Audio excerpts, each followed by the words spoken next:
What? Oh, no.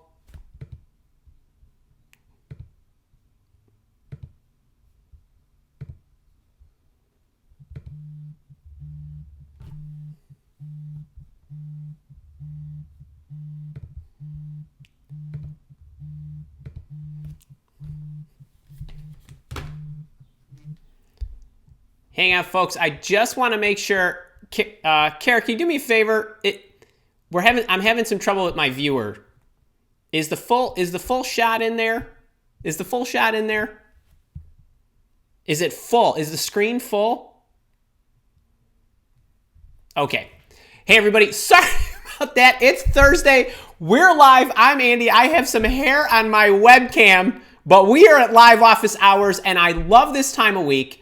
I love every day of the week because I help you build a career you love every single day of the year. But on Thursdays at noon Eastern time, I'm here with you, and I love it. So welcome, welcome, welcome. It's like 2 weeks in a row we've had some technical difficulties. I don't know what's going on, but you should see what I look like in my viewer. Anyway, I hope I'm coming in loud and clear. I wore this very bright shirt for you because I get tired of wearing blacks and grays and blues, and I wanted to brighten your day. So I want to thank you. Today is an all-out Ask Me Anything session. I have a couple of just thank yous and announcements that I want to go through before we get into all that. I see you guys are here. I love you jamming in the chat. Tell me who you are. Tell me where you're from. Tell me if you're in any of my courses. I love the boot campers and the I-teamers and everybody who's in the Mile Walk Academy. Let me know you're here. If you're new, let me know that. Let me know who you are, what you do, and what you need. But before we go into the questions, a couple, three things. I wanna thank you. I always thank you every week for coming and spending your time. I know there's a lot of trainers out there. I know that there's that talk about what I talk about or teach about what I teach about. And I also know that you've got a lot of demands in your life. So the fact that you're willing to take some time out of your day to spend it with me, I absolutely love. I also want to thank you all who are subscribed to the YouTube channel. While I don't hawk the subscriber numbers or all the likes and those kind of things each day, I glance at them to see, how I'm growing each week. But I thought it was kind of cool that we just rolled over 30,000 subscribers. So I want to thank you for that. I know a lot of you that are on this channel are subscribed. So thank you for that. And if you're not, I hope you do subscribe because I am releasing videos every now Sunday, Tuesday, and Thursday morning, even before the live office hours. So you've got 4 big shots of me each week. And I'm just going to keep pumping out that great content that I hope helps you get to where you want to go. But for me, it's not really ever been about the number or the size of the community as much as it is the engagement. And that's really what I want to share is I love that you are all in here. You're engaging with me. You're helping make me a better coach. You're supporting each other. That is what I want. And whether it's you and me alone or whether it's 10 of us or 100 of us or 30,000, that's cool too. So I just wanted to thank you for that. Also, if you, 2 things on this book. If you have not gotten the book, I just ordered a couple thousand more copies. I give away Interview Intervention Communication That Gets You Hired, my first book. This book's $29. I bought the book for you. I also throw in the eBook and the audiobook, and I've actually got some surprise bonuses that are also coming. And if you've already gotten the book, you'll get the announcement of the bonuses that are coming. If you don't have it, get the book now. There's a link in the description. And if you are on my email list, you're also going to see tomorrow's free Friday. So Thursday's live office hour days. Friday is free Friday. I always give some free things away, so you got something coming, some extra stuff coming tomorrow that's interviewing related. And you're also, for the first time in about 4 months, I've got a flash sale on my interview intervention course. So if you prefer video training, that's there.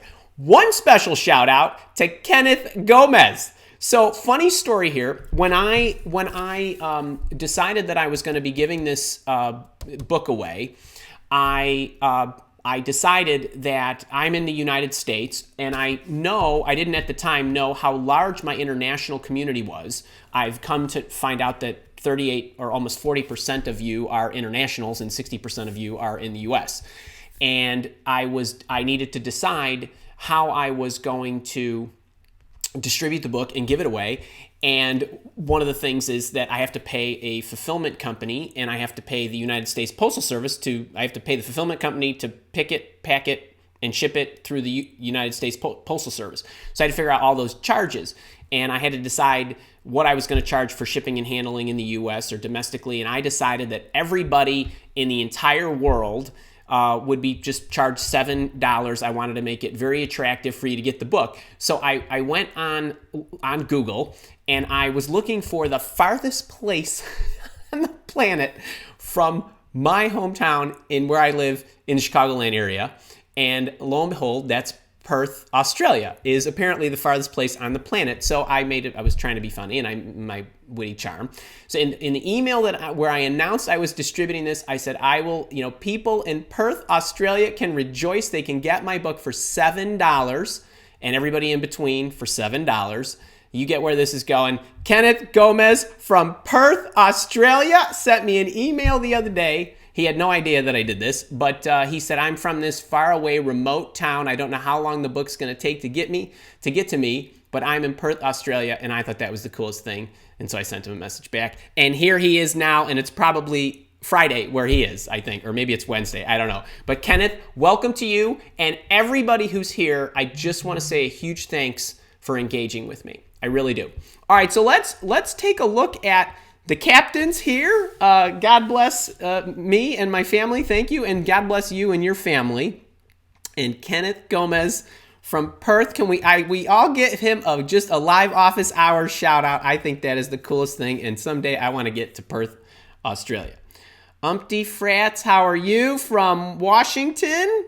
And right into the questions we go. I know that was kind of a little long intro, but I hope you enjoyed that. All right. Umpty Frats. Here's the question.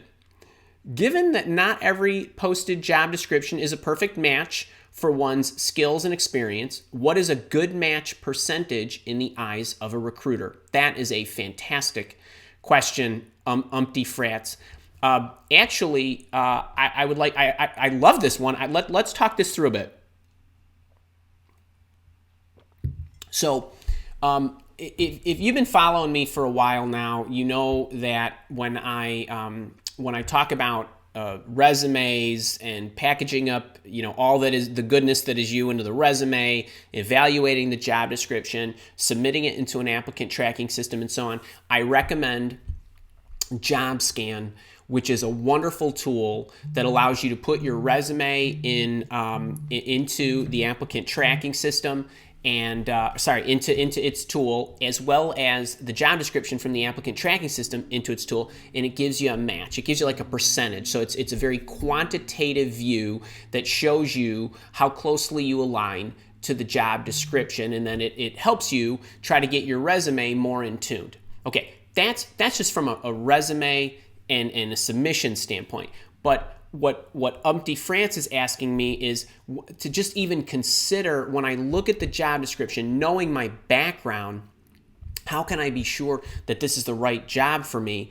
That I think requires a little more qualitative assessment. So when you look at a job description, I always think that the job descriptions that employers put out are kind of the whole kitchen sink, so to speak. It's here's who we are in the responsibilities. Here's the hard skills and required skills that we're looking for. Here are the softer or softer skills that we're looking for. Here are some preferred skills that we're looking for. Here's some educational requirements, and so on. So requirements themselves come in various forms. Some of them are trade related, so the skill domain, so how to do the job.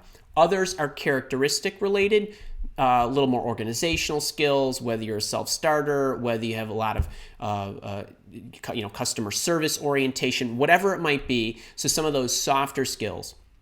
When you look at a job description that identifies the hard skills and the specific quantitative requirements, meaning you need to have X number of years doing this particular job with this particular program, this particular software, these particular processes, this particular industry, whatever it might be. When they give you a hard number, First thing that you should do is recognize that that's their dream.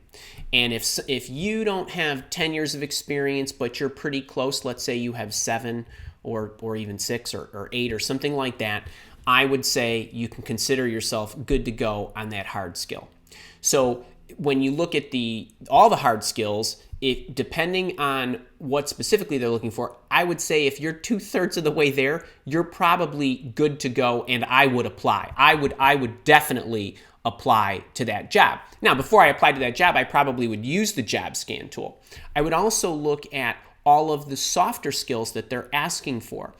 If you feel that you could tell great stories, give great responses to how you are a self-starter, customer service oriented, organized, productive, whatever it might be that they're looking for, entrepreneurial, I would think you are definitely good to go. If they say, you need to have a 4-year degree or an associate's degree or a PhD or whatever it is, and you don't have that particular degree, but you have the other requirements, as I outlined it, you're 2/3, 3/4 of the way there on some of the harder, more defined requirements, I would shoot it in. So from a percentage match, I don't always look at the percentages like 2/3, 3/4, as much as I would look at what are the most critical skills.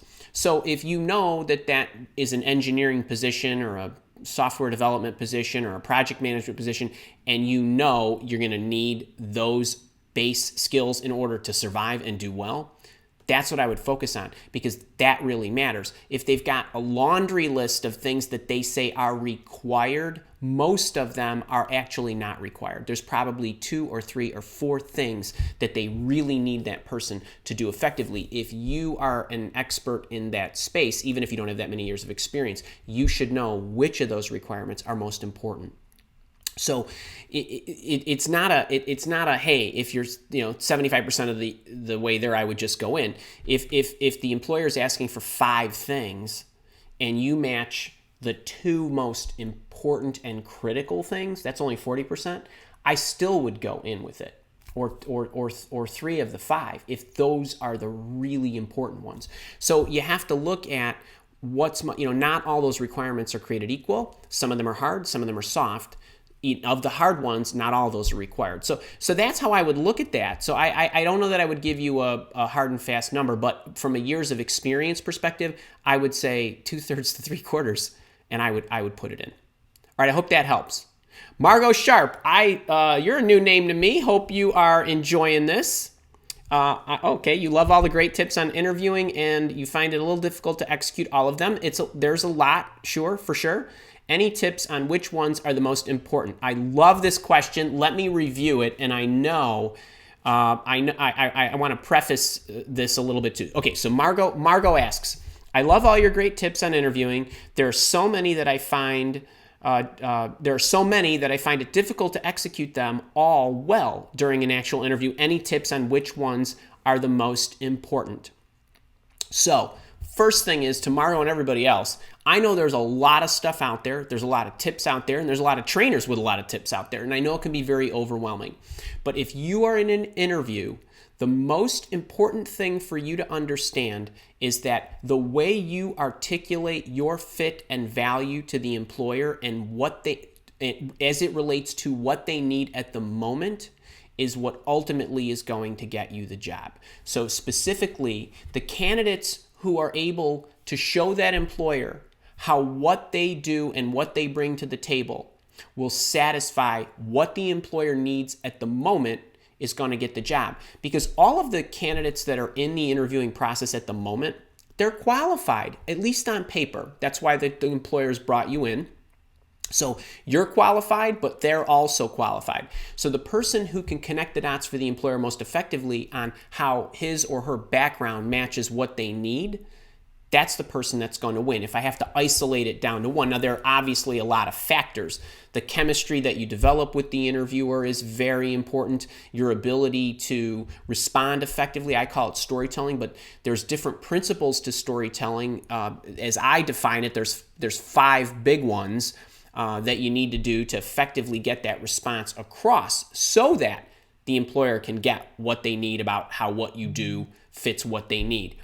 That to me is the area that I would focus on. So to bring you to one spot that I would go, of all of my training, if you could only watch one thing of mine on interviewing, go watch 3 Keys to Ace Any Job Interview. It is 1 solid hour and a crash course on how to nail it. It's a webinar. It's free. I'll put the link in the description, or I'll probably make a little vignette of this, but that's what I would focus on. And it is all about making sure that the interviewer knows how you are going to satisfy what it is they need. And also going to be a long-term employee and all that great stuff. But most employers are very short-term minded. And even though you may fit for the long term, they're going to place great weight on recency. That's just how most of them think. And as a matter of fact, a lot of job candidates place great weight on recency. So I just want you to think about that. Now, you always want to think long term from a retention standpoint. Is this going to be a good place for me? And the employer should be thinking that. But if I had to give you one tip, that would be it. And the 3 Keys to Ace Any Job Interview webinar would be the place I would go to get reinforcement on that. All right, I hope that helps, Margot. And I see you have another one. Okay. All right, so Margot asks, how do you feel about a functional or skills-based resume? And the reason she's asking is because her husband has a lot of jobs and it doesn't look very good on a resume. He's in the construction laborer industry. So couple of things. The skills-based resume, I'm going to give you my personal opinion. I'm going to give you the surveyed opinion. And then I'm going to just give you some other generalities. So if you put a skills-based resume together, most recruiters, and when I say most, I mean 90 some odd %, do not like them, because most recruiters and hiring officials or anybody who's interviewing you thinks in terms of time. The first question they're going to ask is, where are you now? Where were you before that? And so on. So if you give them a skills-based resume, it's very difficult for them to determine that on the paper. So I won't even read a skills-based resume. So if you give me a skills-based resume, that's my personal opinion. It's too difficult for me to assemble a narrative of your career if I have to look at a resume and the companies are jumping all over the place and you're telling me where you did this, that you did this, and you're trying to tell me where you did that. I have no understanding of what your career evolution looked like. If you made good decisions along the way, or at least if your paper's telling me that you did. So I don't like them at all. We survey recruiters every year and employers every year because it is very important for me to have data on the market and the trends and what people are liking and what they're not liking and what tools they're using and how they're using them and so on. And one of the things we ask recruiters is, how do you feel about chronological resumes versus skills-based resumes and so on? And overwhelmingly, 80% of them do not like them. Most of them won't read them. And some will say, sure, I'll look. Most of the people that will look at those are probably corporate recruiters who are starved for candidates for their particular roles, that they're willing to look at anybody's resume in the hopes that somebody fits. So that's just the facts. So I don't love them. Now, your husband, who's in the construction business, I don't necessarily mind if he's a laborer, if he's had a lot of different jobs. That's not uncommon in that industry. So, it would have to look really, really bad. And I don't know how long he's been, how old he is or how many years of experience he has. But if he's got quite a few years of experience, you could probably trim off some of the stuff in his early life, in his early career, to make it, not look super, super bad. One other suggestion, so I've given you my feeling on that. One suggestion that I would give your husband, and for any of you out there who've had a lot of jobs, I put together a video titled The Best Answer to the Job Hopper Interview Question. I suggest you go watch that because it packages up a great answer of how to completely diffuse that issue. Obviously, that assumes you're gonna be able to get the interview, but it's certainly a way of thinking about how you would approach your cover letters and other things to help secure the interview. Okay, so I hope that helps. Sunny day. Good to see you. It was sunny out here. My wife is out. If you see people walking around my house, that's my wife and my neighbor, and they're gardening, I'm sure. All right. On a professional job application, how do we handle the question if you have any disabilities? If you say no, is that lying if you have a knee problem? Is this grounds for termination if they find out later? So, a couple of things here. This is a fantastic question, Sonny, and I'm sorry if you do have a disability. I hope you're okay, or if it's you or a spouse or a partner. So, my default answer whenever we get into these touchy situations, medical leave issues, disabilities, criminal activity, anything that is highly sensitive, that could in some way, shape, or form harm your ability to get that job. My first answer is always be honest. If you have an actual disability that would prevent you from performing the job effectively, I would say that. So if your knee problem prevents you from doing construction work or whatever it is that you want to do, I would say that. If you had a knee problem and you no longer have a knee problem that would prevent you, then I wouldn't say anything. But anytime an employer does a background check or anything of that nature that surfaces information that you should have otherwise provided, they usually don't like that, and that in and of itself in many places is grounds for immediate dismissal because you lied. In most cases, and by the way, I'm also speaking as an executive recruiter, and I've personally handled nearly 600 people who have new jobs in the course of my mile walk, the executive search firm that I manage. And in all those cases, they all had to fill out applications. They all had to identify whether they had any misdemeanors or felonies or financial issues. Most of them had to take drug tests and so on. And we had some people, as you would imagine, it's not just the 600 that I placed, it's all the other candidates as well that were submitted that didn't either take jobs or get jobs. And in all of those candidates that had ever filled out applications for my clients, there was only one situation where something like that actually cost the person the job, and that was something that was discovered after the fact that was not disclosed before he filled out the application. And had he filled it in on the application, they would not have fired him, but they did. So my viewpoint there is I'd always rather be honest and hope that the employer is willing to evaluate that and determine if you can actually do the job. That's my viewpoint. I just don't think any good comes from lying, really, ever, but especially in these situations. So I hope that helps. All right. Oh, we got a lot of folks here. All right. Who we got? Wendy D. Wendy, I think you might even be, I think you might be the newest boot camper. I think you just came in yesterday. I don't know if anybody came in after you. That's awesome. And in a couple days, I'm going to send you an email because I send all the boot campers a personal email so that I can get to know you and just want to understand you, your background, where you're going, what you need, and all that good stuff. And it's my way of giving you, kind of the email hug. Kenneth Gomez, that's, Perth, I love that. Patricia Blanco, hey, how are you? Mark Peckney here from St. Louis. He is Andy's favorite. He's Mr. 87 times. I love it. Daniel, great to see you. Morrow, hey, he's an I-teamer. Senyam, hey, great to see you. Lori, love the way you spell it. UK first timer. Can we all give Lori a shout out, please? In the comments, give Lori a big shout out. We got a lot of folks who participate from the UK. Lori, it's probably dinner time there? 7:30, give or take.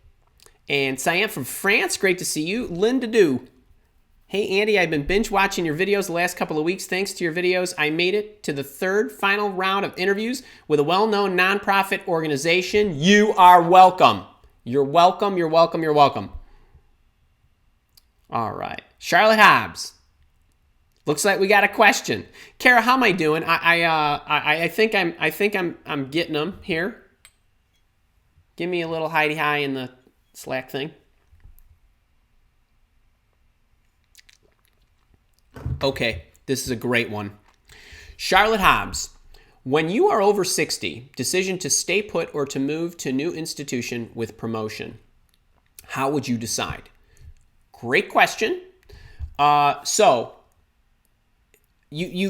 interesting, Charlotte. You have a couple of things in there that almost are exclusive.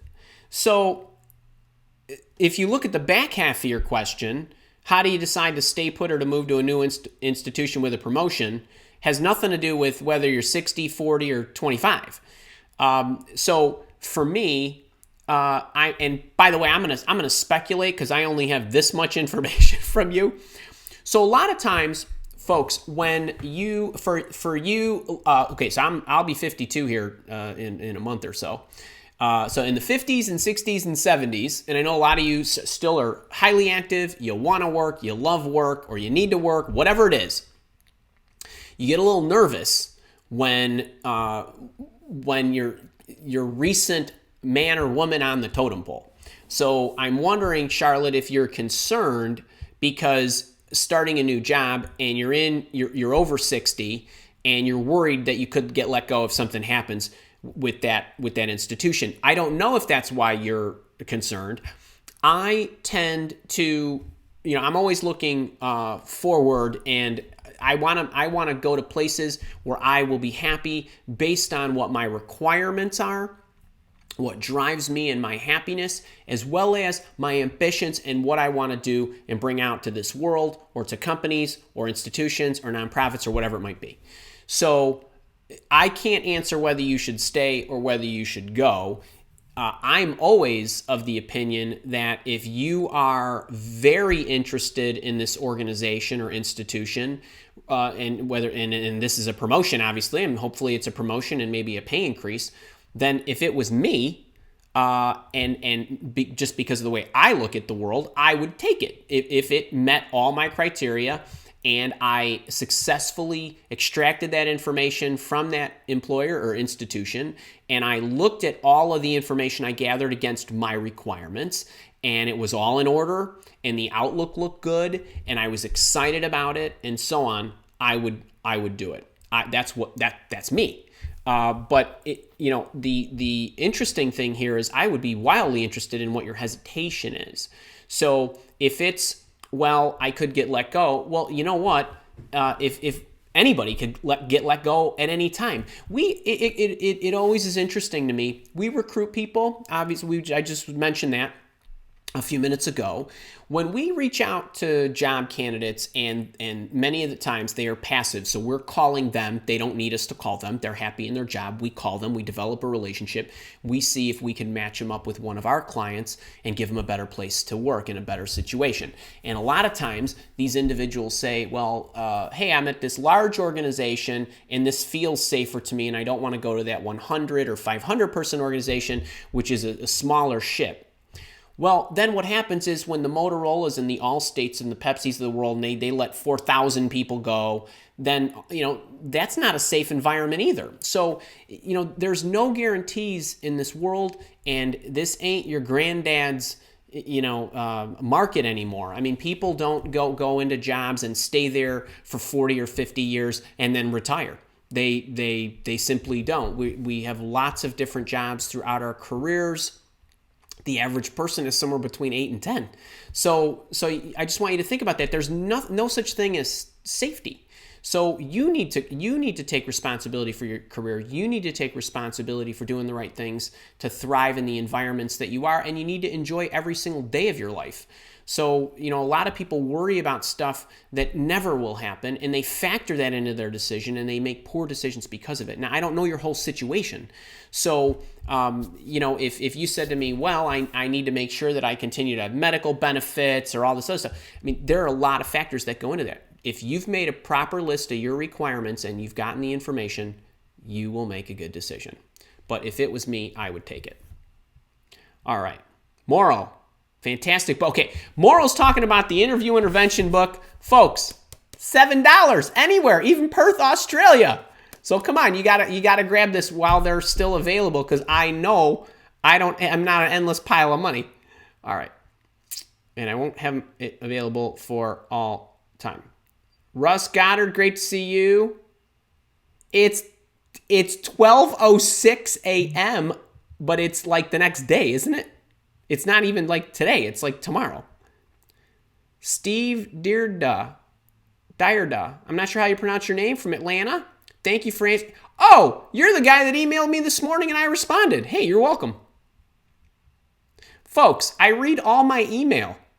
I can't answer every single email, but I read them all because I don't have anybody else to read them for me. Kara's busy. She's got stuff to do. The other freelancers that work with me, they got stuff to do. So I read all my email. And you know what? And if you ask me quick questions, lots of times I just reply. But if you send me something this long and then you say, hey, what should I do with my life? Then those are harder for me to reply to. So anyway, you're welcome. Linda, question.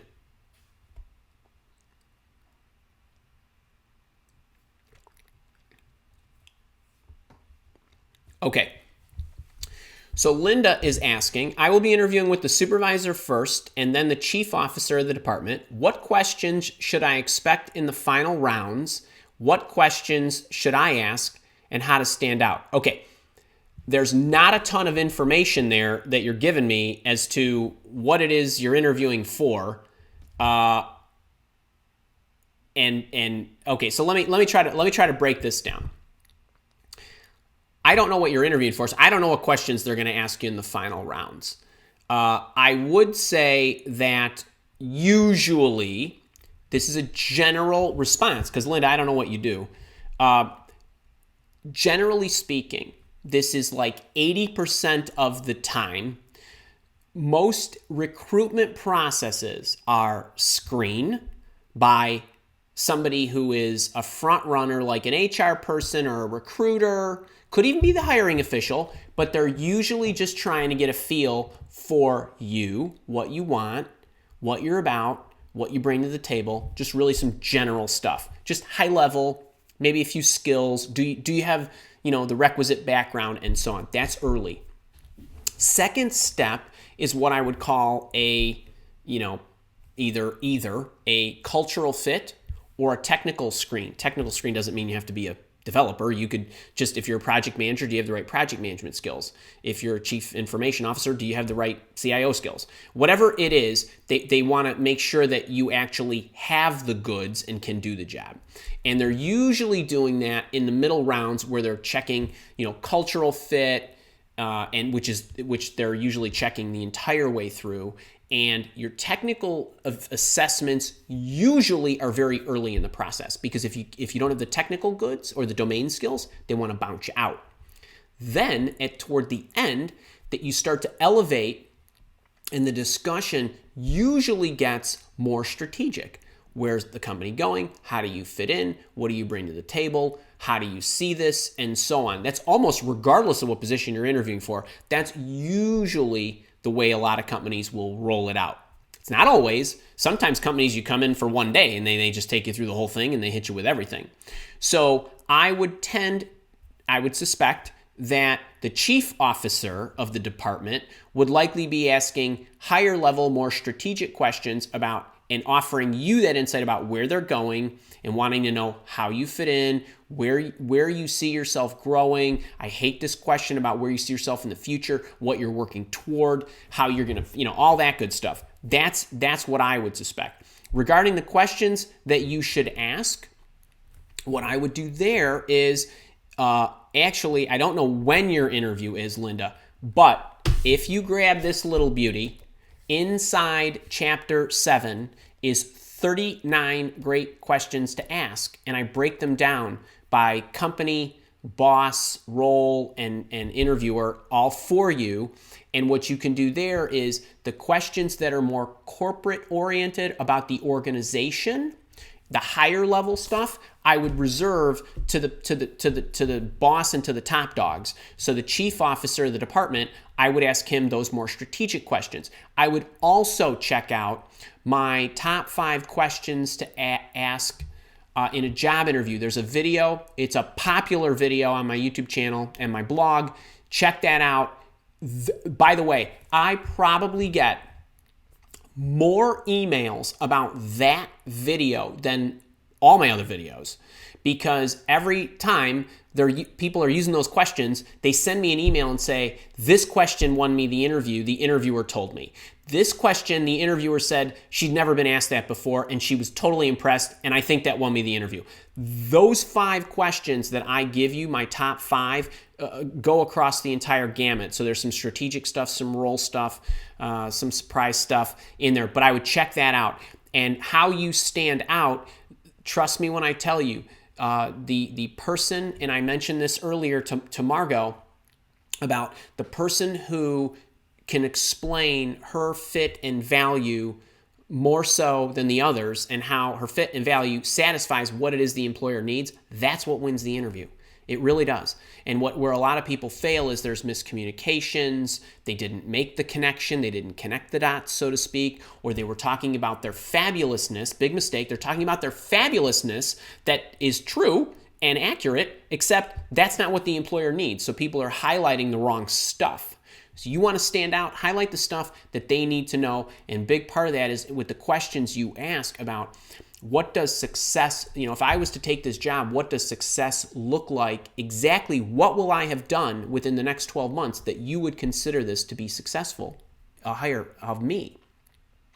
And if they give you those specifics, you can then dial in your answers as to how you have the skills to do that, how you would do that, and what you're doing then is you're shifting the interview from their evaluation of you to their imagination of what it would be like to have you as an employee. That wins interviews. So that's what I would do, Linda, and I think you will be in great shape. I would also check out 3 Keys to Ace Any Job Interview. It's a free webinar. I mentioned that to Margot. I would check that out too. You will do great. Trust me. Hope you like that. All right, Kelly Kennedy from DC. That name looks new to me. Trent Doyle, hey, the doctor is in. Steve again. Yeah, Kenneth, man, I'm never going to forget you. Australia. All right, Steve, this is a great question. All right, so Steve asks, is it proper to use first person in the career profile section or phrase without using the pronoun? Steve and everybody else, don't ever use first person anywhere in any resume, ever. No discussions, no alternate views, nothing. Do not use I, my, or any of that stuff in your resume ever. You just don't do it. Don't do it. You do not need to use those words. Actually, that's it. I have nothing more to add there. Rosemary Hall, how you doing? Rosemary, you're never late. You are on time because wherever you are, there you are. Okay. Amelia LaCivita, I love you too, Mom. All right, nice W75. Hi again, Andy. Okay, I love this. Okay, nice W75 asks, hi again, Andy. How many times should you keep applying to openings at one of your top 10 companies before it's time to move on if certain recruiters there seemingly bypass your ATS submissions? Okay, so couple different important points about your question. First thing is, how many times should you apply to an opening regardless of whether it's your top 10 company or anybody else for that matter? And ATSs get confusing. and whether somebody's actually reading your resume or not reading your resume. There's different things to know about, and since you mentioned the applicant tracking system, let's talk about this for a second. So first thing I recommend is the applicant tracking system should be your last resort. You should always try to get your resume into somebody's inbox, a personalized email that's tailored, that's directed, even if it's a generic, careers at company XYZ is better than sending it into the applicant tracking system. So this is the first thing. So I really want you to try to avoid that. I have articles on my blog, on my Tips for Working Life blog, that talk about how to break the rules when you job search and how to bypass the applicant tracking system. I would definitely check those out. I also just shot a video about 3 free tools for your resume to beat the applicant tracking system. That's available on my YouTube channel and my blog. If you haven't seen it, I'll put it in the description. That's the first thing. So I would optimize your resume. If you watch that 3 free tools for your resume to beat the applicant tracking system, and you go through those 3 steps as you put your resume together and using those tools that I offer and my partners offer, you'll be in great shape. That will get your resume in better shape. Then if you submit the resume, if you immediately get a bong letter, meaning within 24 hours, you get something that looks like an automated message. And it's, thanks but no thanks. Just real quick. If it's that quick, nobody saw your resume. That's the robot in the applicant tracking system assessing whatever percentage match you were and then automatically kicking an automated email to you. If you get something from a recruiter that looks real, it looks like a real human typed the email. Believe me, these will look automated or they will look real. I would reply and then I would ask for feedback. Okay, assuming you are not getting a response, which is why you asked, should you keep applying? Before I reapply, I would actually try to contact somebody at the company. I would try to email somebody at the company. Do your darndest to go and use LinkedIn and use the corporate website and use whatever you can, Glassdoor, to try to figure out who to send that email to, who's in charge, who the recruiter is or HR person or hiring official that's in charge of that position, and I would email them directly. If you cannot figure that out, I would then call the company and ask who is responsible for this position. Then I would send them an email. Wait, by the way, when you call, I bet 85-90% of the time you will get a name or you will get an email box to send that to. After you do that, I would send in your resume and say, I wanted to follow up to see what the status is. When you submit your resume in an applicant tracking system, if you have not heard anything for 7 days, try to email somebody to follow up. If you don't hear anything 14 days after that, send another email. You're still following up on your initial application. You don't know if the employer has put that position on the back burner, so you just want to make sure that you're focusing on the your initial submission. Then what I would do is I would give that whole process at least 3 follow-ups, 7 days, 14 days, maybe another 21 days. And at that point, if you don't hear anything, then I would resubmit. But what I might also do is I might look for other similar positions at the organization and try to submit my resume there. But that's what I would do.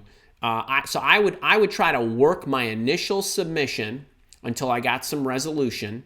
And if it was 6-8 weeks, give or take, I would resubmit. That's what I would do. And also, I did shoot a video. Actually, I think it's a live office hours vignette, so I'm clipping out some of these responses now about applying to multiple positions, how to apply to multiple positions at the same company. That's a video that I'll be releasing on some Thursday in the near next couple of weeks. So I hope that helps, but that's how I would go about that. And I know that was a little bit more than what you asked specifically, but I think it's important for you to have the whole context. So I hope that helped. France, you are welcome. Charlotte Hobbs, here we are again.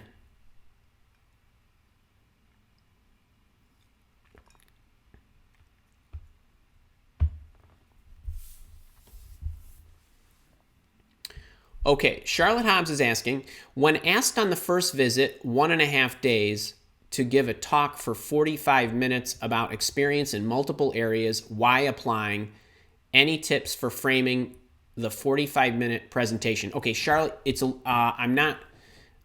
you lost me here with when asked on first visit. I don't know what 1.5 days is to give a talk. I mean, did they give you basically a day and a half notice where you're going to come in and give a 45-minute talk on multiple areas and why you're applying? Can you do me a favor? Can you go to the bottom, and even if you need to take a couple of I know you only get so many characters, and give me more of an explanation, and then I'll have Kara Slack it to me, and then I'll answer it when I see it pop up again.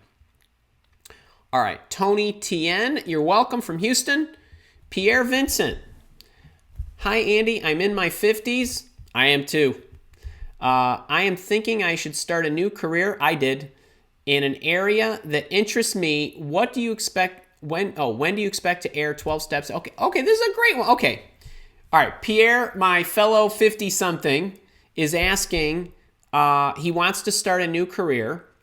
And I did air a webinar. I actually did for those of you who are not familiar with this, I did a one-night live event on May 14th. It was about 2 hours on 12 steps to career change success.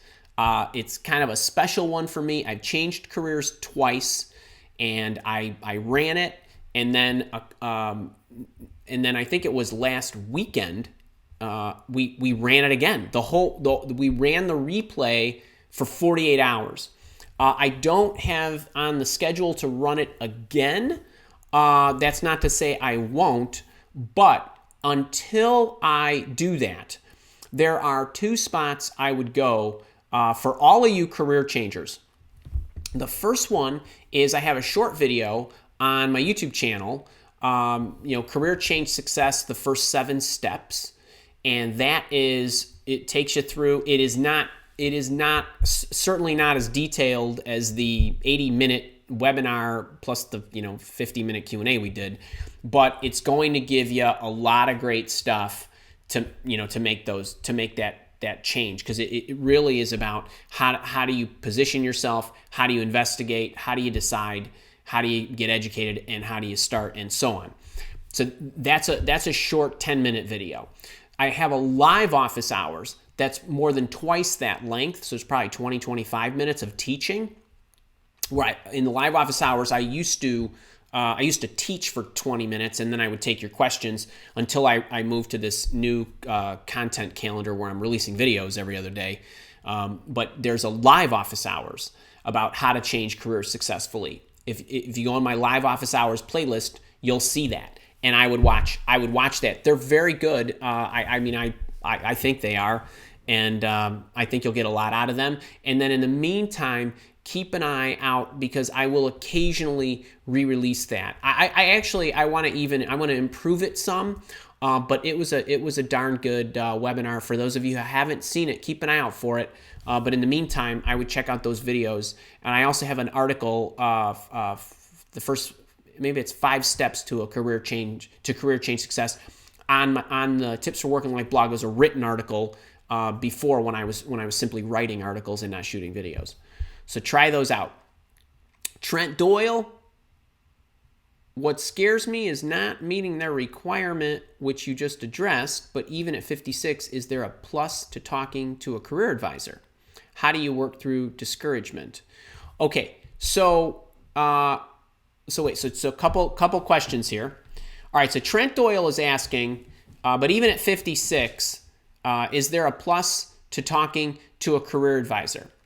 So I always, and forget career advisors for a second, I always think at whatever age you are that you should get advice in areas where you are not an expert, if it is vital to what you're doing. So for you, Trent, I know your career is important to you. That's vital.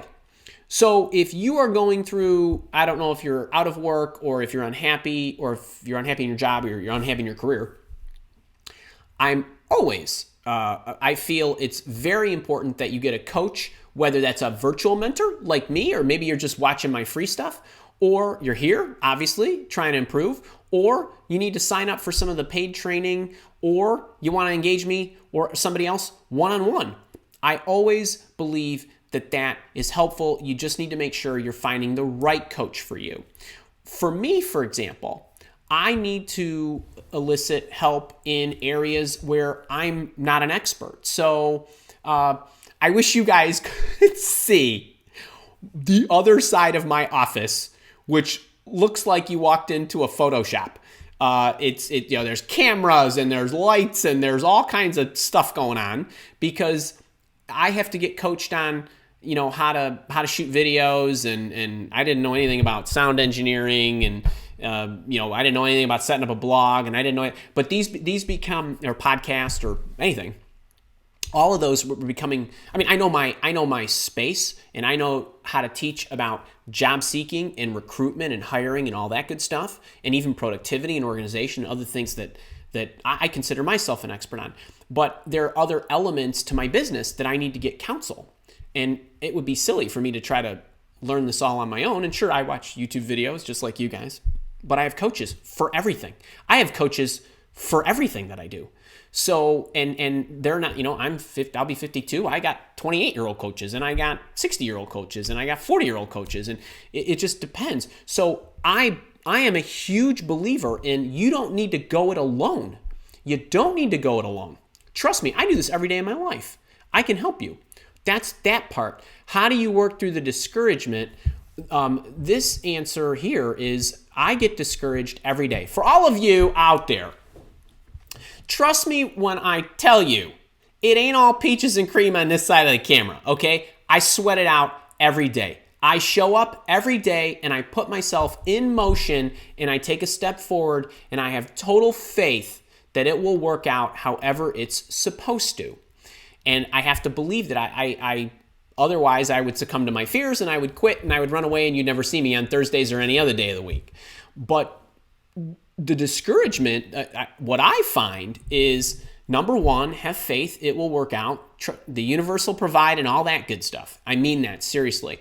But the second thing is, when I'm frustrated or I'm about to be frustrated, I go through a process where I step back. I catch myself. I don't know if you saw my videos on journaling and some of this other stuff that I do, but I always make sure that I take a step forward. And when I put myself in motion, I don't get discouraged because I start to make progress at one step at a time. So when I find people like you, Trent, and a lot of the others, it doesn't matter what age you are, that get discouraged with their job search or their career, oftentimes the reason they're discouraged is because the way that they're evaluating their life or their success or their traction is they're evaluating it with the wrong metrics. Meaning, hey, I'm submitting my resume into applicant tracking systems and no one's calling me back, therefore I'm worthless, nothing could be further from the truth. Only 2 to 4% of resumes ever submitted in an applicant tracking system are ever viewed. So if you're submitting your resume as a 56-year-old into a lot of applicant tracking systems and you're not getting responses and you're getting discouraged, I'm telling you that you shouldn't be spending a lot of time doing that. This is just an example. But if you focused on, okay, I want to identify the career I want or the companies I want to go to, and here's, my top 10, and here's my next 10, and my next 10, and here's 50 of them. If you started measuring your traction based on how many of those companies you mapped out, you leveraged your network, you did what you could, you put thoughtful emails and cover letters and submitted your resume, and you got to check it off, that to me is a much better way for you to evaluate your progress because you're focusing on what you can control. And it only takes one. So one of the things that I would highly recommend for you is I did a live office hours called Why Your Job Search is Taking So Long. And I broke down how I would allocate my time if I was job searching based on demographics. So if you were 50 and over, if you were under 50, if you earned more than 100,000, if you earned less, if you earned 60 to 100, you earned less than 60, and so on. I broke this all down.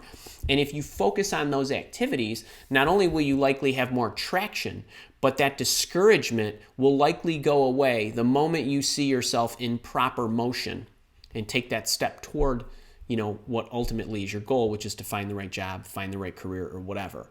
But a lot of what I do with, by the way, a lot of my coaching clients, meaning my one-on-one coaching clients, they're in their 40s, 50s, and 60s. So it's expensive, but also, and so that usually the older you are, the more money you have. Not always, but the other thing is that those people value the expertise, and they get a lot out of it, because it's not just tactically about how to find a job. I roll a lot of things into your coaching, but the big thing is that it's just getting them to see it a little differently and understand that not all activities that they do in anything in life, but especially in a job search, are created equal. And if you get yourself more dialed in and more focused on things that you can control that will likely lead to your job faster, the discouragement will go away, and it will go away rather quickly. So I hope that helps. It's obviously difficult. I don't know you so well. I don't know what you're facing, how long you've been looking, and all that good stuff. But I hope that helps. Trust me, I want you to go for what you want. I hope that helps. All right, Apple Chai 57 interview today. One tip. So Apple Chai, I'm gonna give you the same tip that I gave. I think it was Margot and a few others. Focus on connecting the dots for the employer as to how what you bring to the table satisfies what they need. And one of the questions that you can ask early on is, if I was to accept this role 12 months from now, what will I have done specifically that you would consider a raging success? Get them to speak specifically what you will have delivered, and then based on your background, based on what you've done, show them how you would apply your experience to making that happen. When you shift the conversation from your past to their future, that's where you want to be. That's where you want to be. It's incredibly important for senior people to be able to do that, but it's really important for anybody to be able to do that. That's your tip. Hope that helps. And will you do me a favor and send me an email? Let me know how the interview goes. Okay. Chrissy D. Hi, Andy. If after an interview you felt good, but you did not end up getting the job, can you ask for feedback so that you will know what to perfect for the future? Chrissy D. I love this question. Let's repeat it here. She says, hi, Andy. If after an interview you felt good, but you did not end up getting the job, can you ask for feedback so that you'll know what to perfect for the future? Fantastic question. Yes. Actually, what I would recommend is any situation, even if you do get the job, I would want to know, what was it that I did that got me the job? If you do not get the job, what is it that, where was I lacking? It could have been you were deficient in certain skills that they wanted. It also could be you did everything right. We just found somebody who had a little more experience or whatever. But all of you should always ask what what the feedback was. Because believe me, lots of times when you don't get a job, it's typically because of a miscommunication than anything else. And I want to point you all to the free webinar, 3 Keys to Ace Any Job Interview. You will be amazed. For all of you that have recently been on job interviews where you did not get the job, go watch 3 Keys to Ace Any Job Interview. It's free. It runs many times a day. You will immediately start thinking about, oh yeah, that's where I think I missed it. Oh, why? I should have done that. Oh, I didn't do that. So it'll be really helpful. But the answer to your question, Chrissy, is yes, ask for feedback. You should always ask for feedback. Always. So I hope that helps. All right. Badr Aziz. Hi, Andy. I wanted to ask you that you would you consider the internships to be regarded as work experience? Fantastic question. Are internships regarded as work experience? Absolutely. If you, and here again, if you are a college student or university student and you or graduate student and you are doing internships, that goes under your work experience, and you can put your education toward the top of your resume. If you are somebody who is recently out of college, maybe you've been working for a couple or 3 years and you had some internships, I would also put those under your work experience. And then next to the company name, I would put in parentheses internship, just so that they noted it. Your resume will look a little more full. It's great to see that work experience. The other thing, just remember this for all of you, especially the younger folks. The younger you are and the less you earn, the greater the likelihood that you will find your job online. In the live office hours, I mentioned to a few of you about why your job search is taking so long. I highly recommend everybody watch that. One of the things that I did in that live office hours is I broke down, based on demographic, how I would allocate my time in searching.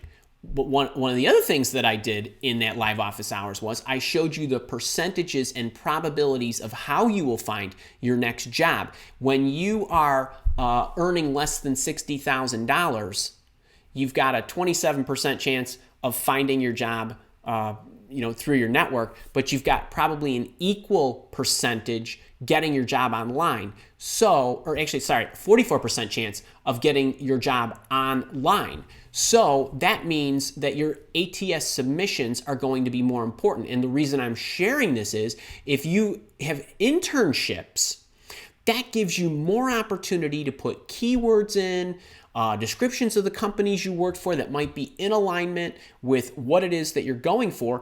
And if you've only been out of college for a couple or 3 years, that's incredibly valuable to have in the resume. So that's the one tip that I would make sure that I would give you about internships. I hope that helps. All right, Sue Simmons. Ooh, I lost the spot.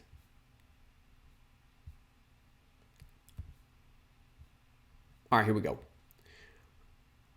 Sue Simmons, how are you? Sue is asking pros and cons working with a recruitment agency. Fantastic question. All right, Sue asked pros and cons of working with a recruitment agency. So Sue, you didn't specify what type of recruitment agency. There are executive search firms like MileWalk that work on behalf of organizations to go and find them individuals. That's a recruitment firm. There are staffing organizations that are usually responsible for helping organizations find temporary resources. There are outsourcing firms that recruit on a designated basis with corporations where the corporation has hired some outsourcing firm or an outsourced recruiter to work on their requirements solely. But to genericize this, to go with the recruitment, the executive search style where you're working with a recruiter who's a third-party recruiter, there are more pros than cons. Trust me. If you are working with an effective recruitment firm, they will give you a huge leg up, because if they are effective, they're going to be providing you insight on the organization, on the individuals. They will have great stories about the company that will help give you additional insight and preparation so that when you go in for an interview, you will be much more prepared for what to expect. The other thing is, if the recruitment agency is also, here again, I want to stress, if it's an effective recruiter, that person, so for me, for example, I'm always helping people think through whether that job is good for them. So a lot of the things that I teach you from a job searching standpoint, I also do as a recruiter when I'm recruiting somebody. It's just that I'm handling that with them. Specifically, they're getting the one-on-one coaching, we're getting the evaluation, we're looking at all the stuff, we're making sure it's a good fit and all that. All of that, and having somebody who's experienced at doing that is gold. The problem for most people is that recruiters, and they don't realize this, recruiters work on behalf of organizations. They find people for jobs, not the other way around. So for a lot of you, if you are, one of the biggest cons is if you're reaching out to a recruitment firm and you're not getting callbacks, it has nothing to do with you. It's their clients, the hiring companies, and the requirements those hiring companies have are driving their behavior, the recruiter's behavior, what the recruiter needs to focus on. So we're doing a search right now for a sales resource for a technology company in the Chicagoland area. That's just an example. If I'm doing 5 of those types of searches and I have a whole bunch of engineers and project managers calling and emailing me, I can't call them back because then I would not be able to take time to focus on what this client who has a sales need is looking for and who's paying me to go and get that person or find that right match. So it has nothing to do with you. So the thing about recruitment firms is if you can get engaged with a recruiter who has an opportunity that you enjoy, go for it. I don't even need to list the pros and cons, just do it because it should help you and they should have an inside track and an understanding of that organization. So that will help. Do not worry about the fact that the company has to pay the recruiter a fee. The company has already agreed to do that, whether it was retained, in which they've paid money up front, or if it was on a contingent basis where they pay money only if they actually hire somebody. Either way, don't worry about that. You working with the recruitment firm totally outweighs any of that stuff, and it shouldn't even be a consideration for you because it really has nothing to do. If the recruiter found you and the recruiter's willing to help you, I would do it. So that's how I would approach it. Actually, I can't remember if I shot that video yet, but it's on my list to shoot one about this. So thank you for that, and maybe we'll do a little snippet here. Trent Doyle, you are welcome for all I do. I love it, and you guys are great. I love doing it. I really do. I really do. Okay, 12:06, I'm already running late. Okay, wait, a couple more questions before we roll. Hey, by the way, if you haven't gotten this, make sure to grab this. These go quickly. I had to order more copies, and I don't know that I'm actually going to do that again. Second thing is, if you're liking this, hit the thumbs up, give me the share, do all that good stuff. YouTube loves that action. I love that action. I like to see your feedback. If you're not liking it, hit the thumbs down. I don't know. Does anybody ever say that? I know there's always people who do the thumbs down. That's totally okay. I just like to see how people react and what their thoughts are.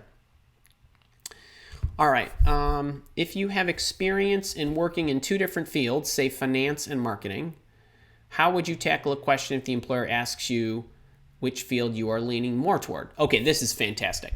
Okay, so Badr Aziz asks, if you have experience in working in 2 different fields, for example, finance or marketing, that's actually not different fields but different functions, how do you tackle a question if the employer asks you which you are leaning more toward? Whichever one you're leaning more toward and is of interest to you, that's what I would do.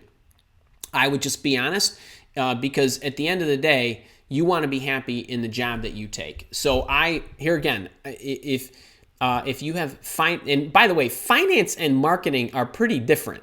So, if you said sales and marketing, that'd be one thing. If you said finance and accounting, that'd be one thing. But finance and marketing, those couldn't be more different. Those couldn't be more different. So in your particular example, I would just tell them, and I got to believe that you favor one of those versus another. So, I would just be up front on that. All right. Let me see. Kelly. Oh, not a question. Oh, wait, here it is. Your videos and live office hours are incredibly helpful. I am transitioning from ad sales to hotel sales and marketing. Over 50 and don't want an entry-level role. Any advice? Kelly, Kennedy, Lapping. Yes, I do have advice. So Kelly said, and here again, I love the sound of this. Your videos and live office hours are incredibly helpful. I am transitioning from ad sales to hotel sales and marketing.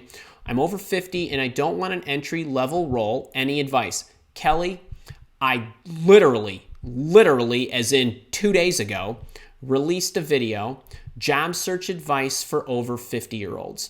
And in that video, I'm not going to relay all of that. It's a wonderful 7.5-minute video. You can check it out. But in that video, I recommend a number of things that you need to do related to your search, related to your resume, and related to your interview. I cover all three of them. And so it's powerful. It really is. We're getting a lot of nice remarks on the video. I know it's a hot topic for people, but I would check that out. And actually, it might even be like on my trailer or something right now, but I would check that out. Morrow's which? Oh, hey, Lori. Yep, Lori, cheers. Okay.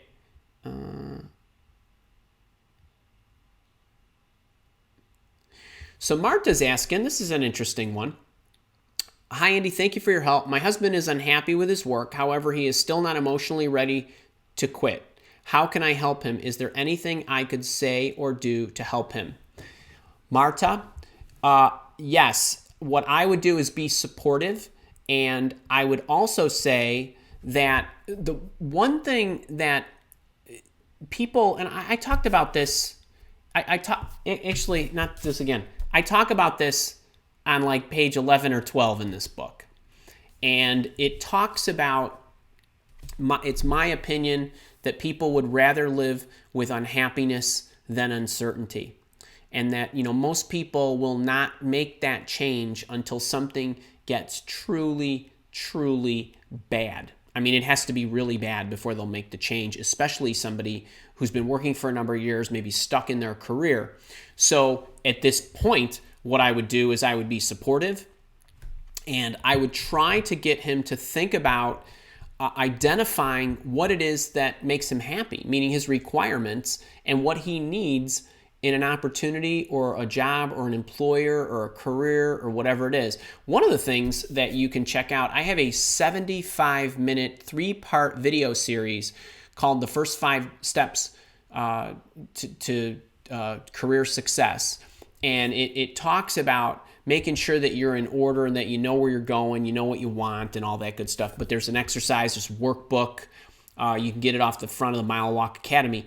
And I would point him to something like that. Obviously, he has to be willing to put the time in. But here again, anybody who is going to make a change has to be willing to put the time in. So I hope that helps. All right, one more. Onisha Sip. Hi, Andy. I'm a registered nurse with 10 years experience. I've taken off 3 years to stay home with kids. I will be returning to the workforce. How to explain the gap in employment in an interview. Okay, this is wonderful. Onisha, thank you for asking the question. It is very, very common. Whether you were a nurse or a project manager or a salesperson or whatever, people take time off for various reasons. Some stay home with the kids, so stay-at-home mom, stay-at-home dad. Some, and they want to return to the workforce. Some have an ailing parent, a sick child, whatever it might be, ailing spouse. For whatever reason, sometimes people want to just go travel for a year or two. So here's how I would approach that. In your cover letter, let me back up. First thing I would do is head over to the Mile Walk blog, or Tips for Working Life blog, and just type in stay-at-home mom or stay-at-home parent.